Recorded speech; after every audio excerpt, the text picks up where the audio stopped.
Nagsagawa ng imbestigasyon ng Philippine National Police sa nag-viral na video ng pananakit ng security guard ng isang mall sa isang batang estudyante sa Mandaluyong City. Yan ang ulat ni Gab Villegas.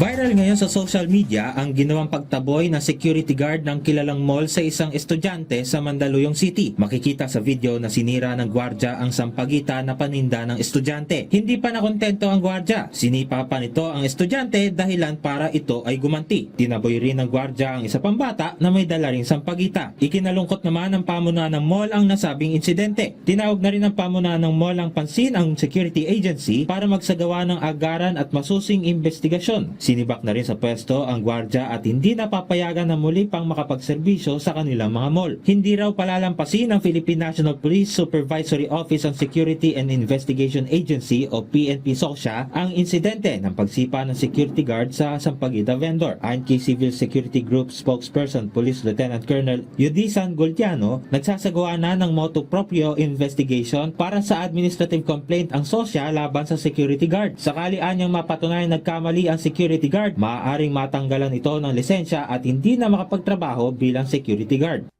Considering na medyo marami pong possible na ma-file na cases, maaari pong ma-aggravate ito, maaari pong ma-impose siya ng penalty na suspension and pwede rin po cancellation and revocation ng kanyang lisensya.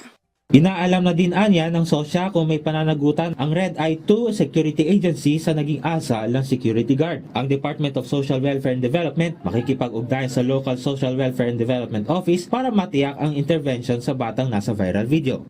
Napakahalaga po ng collaboration ng DSWD at ng local government units para po matugunan yung mga ganitong concerns and matiyak din na yung mga magulang ay nababantayan ng kanilang mga anak.